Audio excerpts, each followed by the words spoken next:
Hello,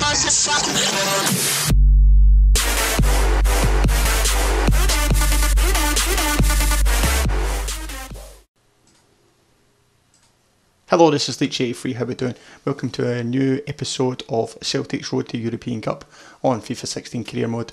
And basically, we are doing not too bad. We're doing okay just now so far. We are sitting top of the table. We've got 12 points from the first 4 games, 4 wins. We have scored 10 goals, we've only conceded 2. And I feel we're doing reasonably well. In regards to transfers, we've got a nice looking team now. We've got Griffiths, we've got Dwight Gale, Gary Mackay-Steven, Stuart Armstrong, Nir Baton and Craig Brown. And then it's basically the back 4 of Izagiri, Boyata, Duffy, Yanko and then Gordon and goals. Now, the only thing I'm going to do is get Stefan Johansson back up into, he's gone back onto the bench, and Tom Roderick dropping down, and I think I'm going to go with this bench as it is just now. Everything else is looking basically how I would like it to be. Basically Griffiths and Gale are going to be my 2 front men. It'll be up to Chifchi and Marvin Emnes, our backup strikers, to kind of basically push for places and obviously to fill in if there's any injuries or such like. I'm not planning on making any more signings, but hopefully we can sell the likes of Stokes, Ambrose, and hopefully get a couple of the youth out on loan as well, all going well. So we'll see how it goes, but first obviously need to get into the next game, which is an away trip to Dundee. It shouldn't be too much trouble. However, in FIFA they are sitting second in the table just now, so it should be an interesting game nonetheless. But we'll go into it with full of confidence that we should be able to smash them and get the 3 points. So as before, we'll chop up into some highlights. Hopefully there'll be some goals there for you. Apologies, I am trying to get better at the editing. I'm trying to get it so that it fits a bit better. So kind of bear with me, and hopefully through time I'll get better at this as well. And it'll be something that, as I say, you'll be able to enjoy as it goes on. So that's it. Enjoy the game, and I'll be back with you at the end. Good forward play from them. And here's the shot. Celtic, they scored.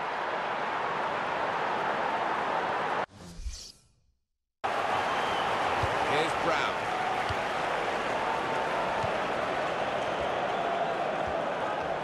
Here's the cross. And a goal. Well, how long's he been on? 1 or 2 minutes, I'm not sure, but he's marked his appearance here with a wonderful goal. From the delivery to the finish, top marks. Restarting at 2-0.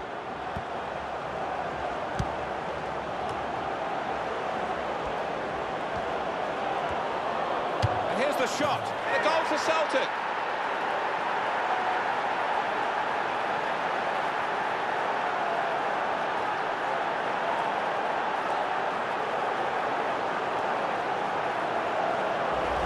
Well, this is rubbing salt in some pretty gaping wounds here. Well, they just won't let up, will they? They're going to go to the final In the end, whistle. after that, it's a 3-0 win. So still undefeated, and that was pretty decent in the end. So happy with that. That wasn't too bad. It took a wee while to get into some action. Last 2 goals coming a wee bit at near the end. But nonetheless, still pretty happy with that one. Now, let's have a little look at some business in the office. We've got a transfer offer for Callum McGregor, so let's have a little look at that. Basically a 1-year loan. I'm happy to accept that. Callum can go on loan to Ipswich Town, so that's perfectly fine. Off you go, son. Hopefully he can come back a much improved player. And it looks like I've got an international offer from Hungary. The Hungarian national team are looking to track us down and get us in as a manager. Now I'm going to reject that. I want to concentrate on my club career at the moment, and we'll just see how we go. So Nadir Chifchi was on the bench for that match to start off with, and he came off the bench and managed to get a goal, which is going to give me a bit of a headache for the next couple of games. But we'll deal with that in due time. I still think I prefer Griffiths and Dwight Gale, and then Chifty coming off the bench. It just seems to work, so I think I'm just going to keep doing it that way, unless players start getting a wee bit more frustrated with how I'm doing things. In that case, then I'm going to have to change it up a little bit. Now, what I'm basically going to do here is just get some players in for some training. So I'm going to keep the likes of Gary Mackay-Steven, doing some close control. I know that's a bit easy, but that one should be fine. Now I'll add in Kieran Tierney because he'll be getting training as much as possible. He's already pushing close to a 53 rating, which is ideal. I know you can push him up to beyond 70, so definitely want to keep doing that with him. Dwight Gale, he'll be getting put in for some more training as well, and I think for him, close range finishing is going to be his little deal, and then I think the last bit of training will be for Simnovic, because I do want to get him pushed up into doing some more stuff, so get him doing some one-on-one defending, and we'll simulate all of these, and then we'll see what sort of reward they get for that. Okay, so yeah, it's Simnovic and Gale getting A's, Kieran getting a B, and Zinoi and Gary Mackay-Steven getting C's. So it's not too bad. I'm happy with those outcomes there. Now, I just want to see if you can see this in the bottom here.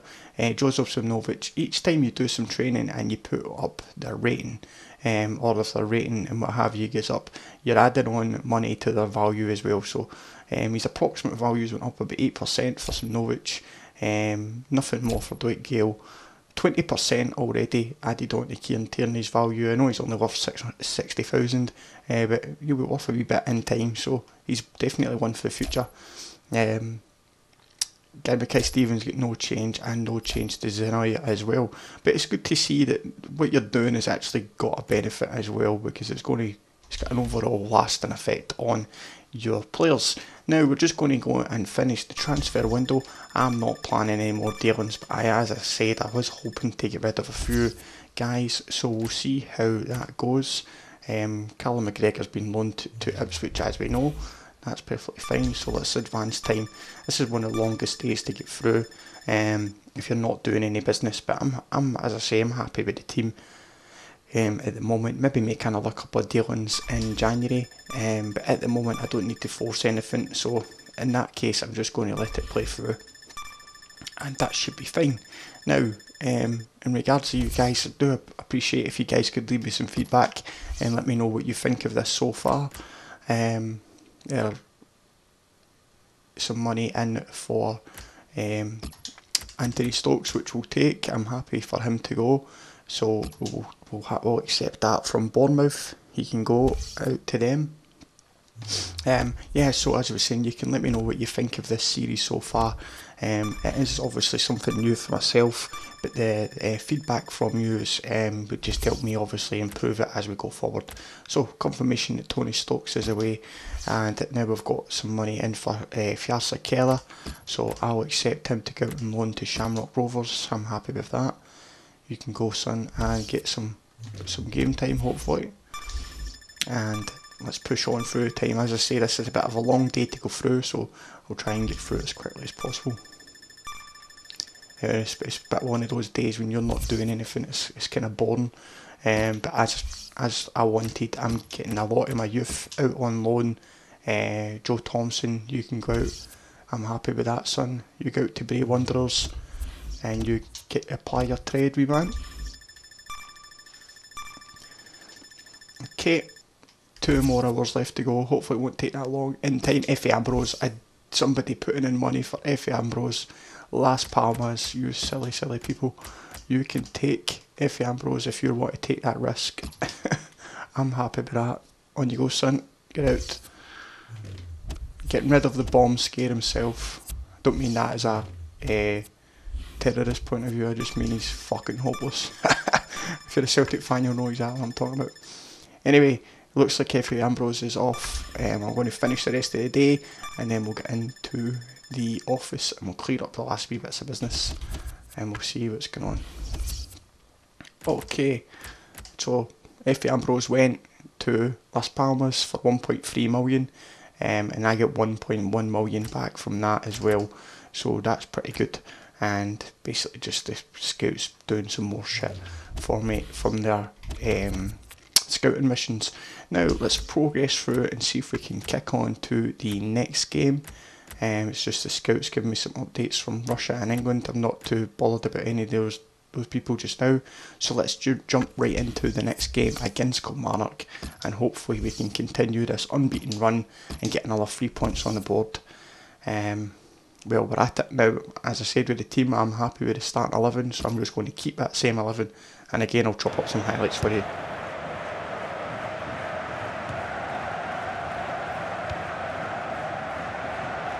The home team about to make a change. Can he do it? Celtic, they've scored!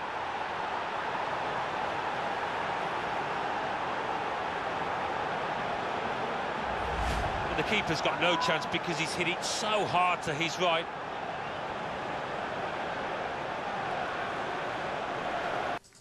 So there we have it, another 1-0 win. A bit of a boring game, that one, but finally getting the result we needed anyway. And again, staying undefeated. The Clydesdale Bank don't mean to Premier keep repeating League. myself, but it's a Dundee good start. United 0, Motherwell 1. Can't really give Kilmarnock any complaints. 0, So back Celtic in for 1. some more player development. So what do those results mean to the league table? Don't At the top of try the not to table do the same remain players all the Celtic time. with 18 I'll points. do In second, this time. Inverness Caledonian want Thistle him with getting, 10 points. In third, Kilmarnock with 10 shooting, points. get him doing Bottom some of the that. table, Dundee United Definitely with doing, 2 points. Kieran And then Tierney reading up again, the table, we'll be getting some second more bottom, training, 'cause St that's him Johnstone with pushing 3 up his points. rating as well. So Third we'll do some bottom, 2-on-2 defending Aberdeen for with him. 4 points. Next of all, we would like to get Martin Odegaard some training. Now he's not our player, but we'll just get him put through some paces anyway and keeps him on his toes. Do some more training for some Novic, and we'll get him doing some 1-on-2 defending if we can, and then finally we'll get some more training for Scott Allen, and we'll get him doing some keep possession training. We'll see if we can do anything on that one. So again, we'll just simulate it all and we'll see how they perform, if at all well. So let's see, Josimovic not doing well at all. A B for Scott Allen, an F for Simonovic, a B for Martin Odegaard, and C for Gale and Tierney. So that's not too bad. And again, if you see it does do your players some good. We're getting their passing games increased, their tackling increased and stuff like that for the defenders. You're just kind of looking after your players. You're kind of giving them the ability to grow, which is interesting, and it's quite good to see how you can get your players to develop for the future. Now, because I've rambled on a little bit and because of the transfer window, I think I'm going to end this episode here. What we'll do is I know I keep saying this, but from the next episode we'll do 3 games, and then that way you're getting more of the game. But there was quite a big bit in the middle. I'm doing this live, I've not edited it yet, so I'm not exactly aware exactly the full time of the video is going to be, but the bit in the middle for the transfer window was quite long-winded, so I don't want to have that like kind of extending the video for too long, because I know that sometimes it doesn't, a detrimental effect. So we'll keep it at 2 games just now. We'll change it up for the next one because it's just the raw season, and we'll just keep pumping out the games and we'll see how it goes. But if you've enjoyed this episode, please don't forget to leave a like, subscribe if you don't already, and I'll catch you in the next upload.